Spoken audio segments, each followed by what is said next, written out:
So tonight's talk is called The Digital Tin Pan Alley, the return of the Broadway songwriter. And I'm going to ask you as I start for you just to take a moment, and I want you to close your eyes. And I want you to imagine that you are in Manhattan, and it's a hot summer day sometime in the 1920s. And we're walking down 28th Street between 5th Avenue and 6th Avenue, the area that at the time is the theater district. And it's so few cars compared to how many there would be today if you were walking through there. And it's hot, and it's humid, and just like New York in July, there is no breeze. And it's so hot that all the windows are thrown up. And through the first window that you pass, you hear a Gershwin tune.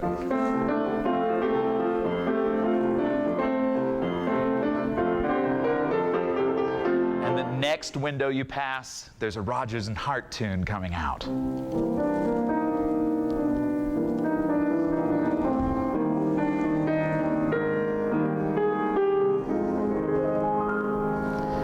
And you pass another, and on top of that is the music of Irving Berlin.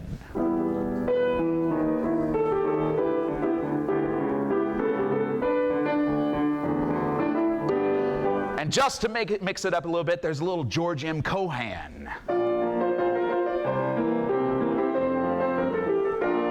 And lying on top of all that sound is a song by Cole Porter.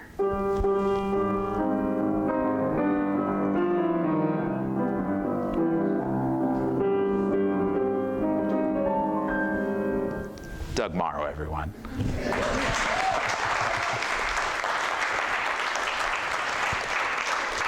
When I think about what it must have been to walk down that block all those years ago, I'm moved. All these wonderful songs that so much represent for so many of us what it is to be an American. Tin Pan Alley, there are many anecdotes that explain why Tin Pan Alley got its name, and they all revolve around that idea, that what it must have been like to walk down that street and hear all those percussive pianos playing on top of each other, and all these magnificent songwriters belting out these songs and hoping that a publisher would pick it up and sell it. And that is what became Tin Pan Alley. It's the birthplace of American popular music. It lasted from about 1885 to, well, it depends who you talk to the 1930s, around the Great Depression, where the phonograph and radio began to take precedent over sheet music. Some would also say that it lasts all the way until the 1950s and the rock and roll era, and when composition moves its center from 28th Street up to 49th Street and the Brill Building. And that's actually what I would say. I think it's 1885 to 1950s. And it's all about the business of sheet music. And if you really think about it, all of us have grown up with those paper sheet music that you buy at Roper's or any of the, down at Hart's. But this is a relatively new invention. It was not until the 19th century that we see sheet music being sold to the masses. At first, you heard songs in the theater, and you experienced it there, and it didn't matter. Once you left, the experience was over. And then we see the middle class begin to emerge. And one of the major signs that you had made it into the middle class was that you were able to afford a piano for your house.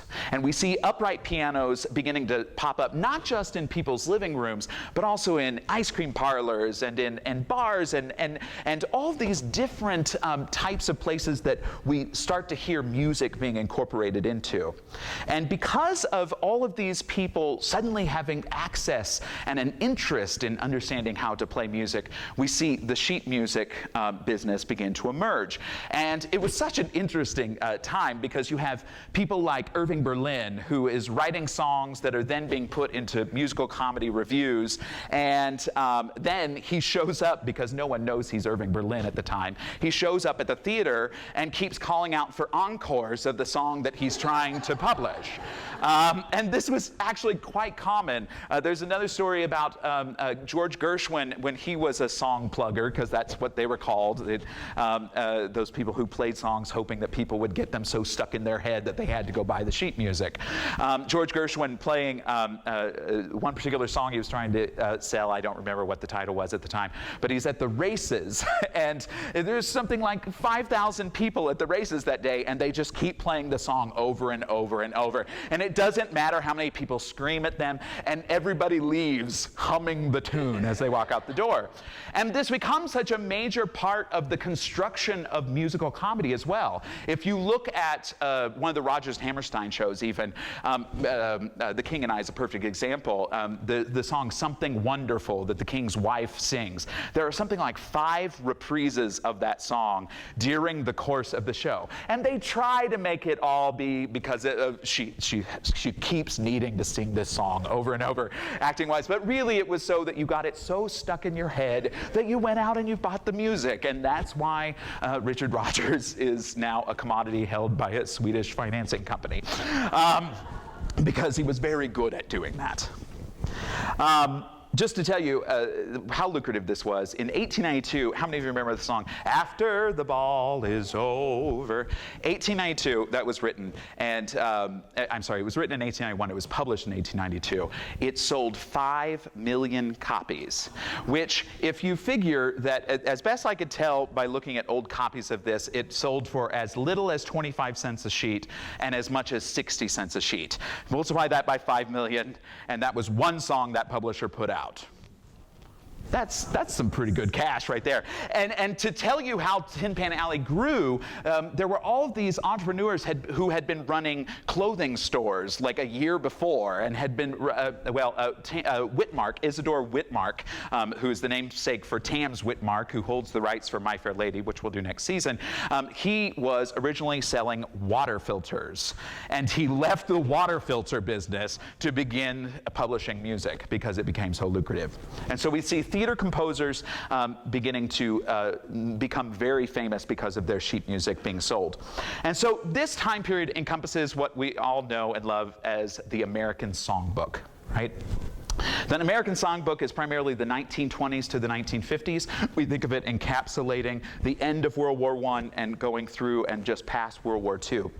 And this is the music we really love. The writing of people like Rodgers and Hart, of Cole Porter, Gershwin, and the names go on and on and on.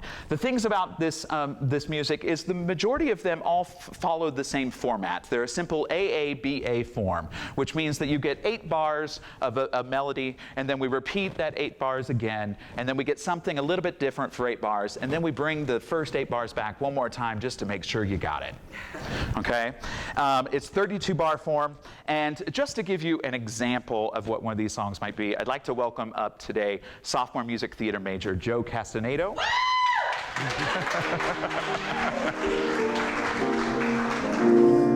But though they take you from me, I'll still possess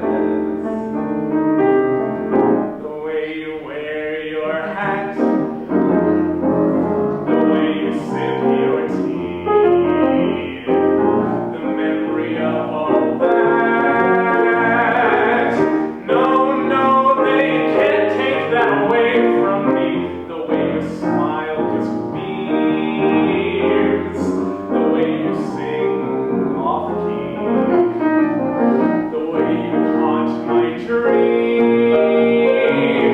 No, no, they can't take that away from me. We may never, never meet again on the bumpy road to love. Still I'll always, always keep the memory of the way she holds my knife, the way she danced till 3, the way she changed my life. No, no, they can't take that away from me. No, they can't take that away from me.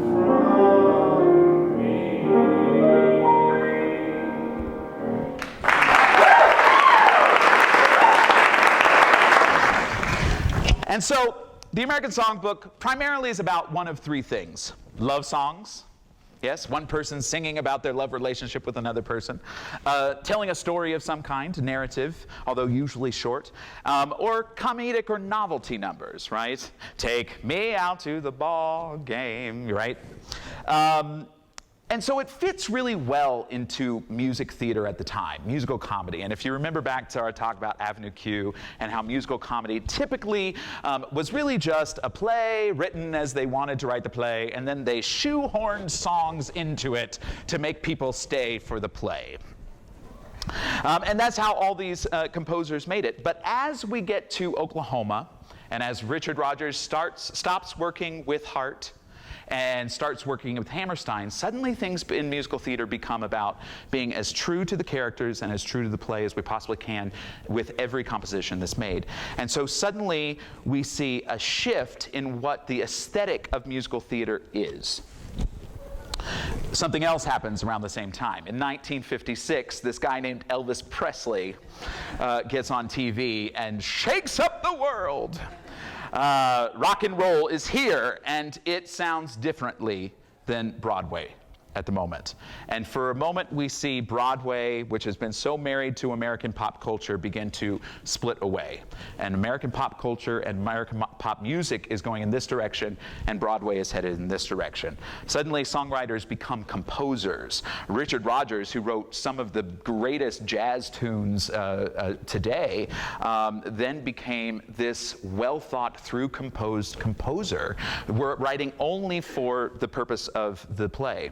People like Lerner and Lowe, who primarily wrote for film or the stage and didn't write anything else. Bach and Harnick of Fiddler on the Roof history only wrote things for Broadway shows and never were on the radio. Julie Stein, who actually wrote quite a bit for people like Frank Sinatra, I'll Walk Alone, Let It Snow, Let It Snow, Let It Snow, The Christmas Waltz, Saturday Night, until 1947. And then he started writing musicals, and he left the popular culture as well. Jerry Herman later comes along, Stephen Sondheim, totally only writing music that perfectly fits the character. And so we see these things diverge. And while that's going on way over here on Broadway, we've got the Brill Building over on 1619 Broadway, which is right there at the intersection of 49th Street. They call it the vertical tin pan alley. And if you listen to anybody talking about their experiences at the Brill Building, they will tell you that everything we did at the beginning of this talk was exactly what happened in the Brill Building. In fact, they built the Brill Building in 1931. By 1962, there were 164 music businesses in the building. And just to give you an idea of who all was there, we had Burt Bacharach and David Hal there. We had, Hal David. We had Carole King, Johnny Mercer, Neil Sedaka, Paul Simon, Neil Diamond, Phil Spector, Kander and Ebb, and Marvin Hamlish, two Broadway composers primarily, even had their offices in the Brill Building. And not just these wonderful songwriters, but we also had people like Elvis, who had an office in the Brill Building, and Bobby Darin, and Connie Francis, where the boys are, right? The Ronettes, the Drifters, Frankie Valli and the Four Seasons, Dionne Warwick, they were all in the Brill Building. And so suddenly we see pop culture has this group of songwriters, just like it had on Tin Pan Alley, but they're now writing music for other people to sing in pop culture that has nothing to do with the theater. And that is all going fine for the Brill Building until we get to 1965. And these other guys show up. Do you notice that this story tends to pop up a lot in my lectures when I'm talking about musical theater? It's because Elvis and these other guys in the 60s really messed things up for a while. And of course, I'm speaking of the Beatles, right? The Beatles land, and they haven't let somebody else write a song for them. They wrote their own songs. Thank you very much. And anybody from then on who didn't write their own music was just not hip, man. They weren't in the reel. They were not really committed to their craft. And so suddenly we see this breakaway from having this building full of songwriters fueling them into these wonderful performers. Suddenly, if the performers couldn't create it themselves, then the songwriting was out. And so we see people like Bob Dylan height there. But also we see some of those brill-building composers begin to make their way into public performance. Carole King, for instance. Neil Sedaka, again. Neil Diamond, back on stage and performing his own works. And so many of them were able to pop back in to the pop culture, but it wasn't in the way they had first become known. And so what on earth does this have to do with James and the Giant Peach, you ask? Well, full circle. What happened about 20 years ago, 25 years ago, and some would argue that we have some things that happened just before 1995 that also fed into this, but I really see it as starting in 1995 officially, was we begin to see music theater composers who have spent their entire life, yes, listening to Rodgers and Hammerstein and Lerner and Loewe and Stephen Sondheim, a lot of Stephen Sondheim, but they've also spent their life listening to pop music and R&B music and rap music and hip-hop music and all these country music, all these different forms. And so while they're really excited to write for the musical theater, they really want musical theater to sound more like what they grew up listening to. And so in 1995, I think of this as the moment where we see this new music theater songbook begin to emerge. And in 1995, we see Songs for a New World open. And Songs for a New World was a, for lack of a better term, song cycle, a stage song cycle written by Jason Robert Brown, who we've talked about a couple times. Jason Robert Brown writes this, which is half cabaret and half musical one-act plays. And each song tells a story about the character who you never hear anything about again in the rest of the show, because each song is a little vignette about each of these characters. It's a 5-minute little 3-act play. And what we see emerge from this is this new attention to songwriting outside of the craft of a full-length show. And we begin to see this group of songwriters who begin to emerge and come to our consciousness before they've actually had a Broadway show. People like Kerrigan and Loudermilk, Karner and Gregor, Adam Guan, who we did his show in the MRT season a couple years ago, Ordinary Days. Again, The Last 5 Years, which we did also in the MRT season, another Jason Robert Brown piece that is, even though it's staged and tells a story with a through line, each one of those songs can be taken away from that show and performed, and you still understand it as a complete work. So really it's just a series of one-acts. What these composers are trying to do is they want to model the pop music that they had grown up with, but they also want to harvest this ability to tell a story that had existed in their Broadway experience as children and as teenagers. And once again, especially influenced by Stephen Sondheim. Pasek and Paul, Benj Pasek and Justin Paul, are the composers of tonight's show. And Pasek and Paul came to many of our awareness in musical theater, not because of their shows, but because of the songs they were writing. They met in college, working at University of Michigan.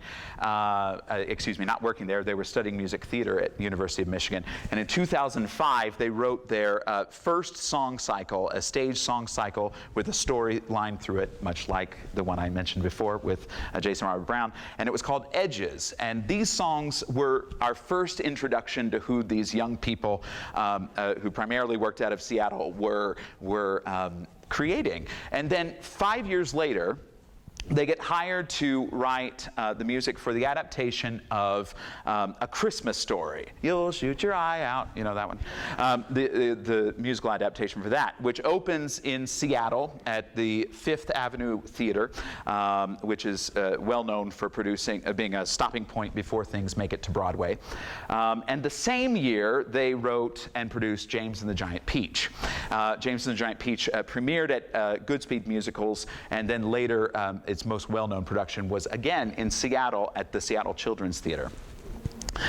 They have written stuff for Smash. If you remember NBC's Smash, that was following the creation of a new musical. In its second season, they contributed to the contemporary musical that was taking place in that storyline. And then finally, this year, they have another show taking to Broadway called Dear Evan Hansen. I actually think it's in previews right now and getting ready for its official opening. So suddenly we see these songwriters who are well known because of YouTube. They are well known because people learn about them on YouTube and then go to their website and buy more music.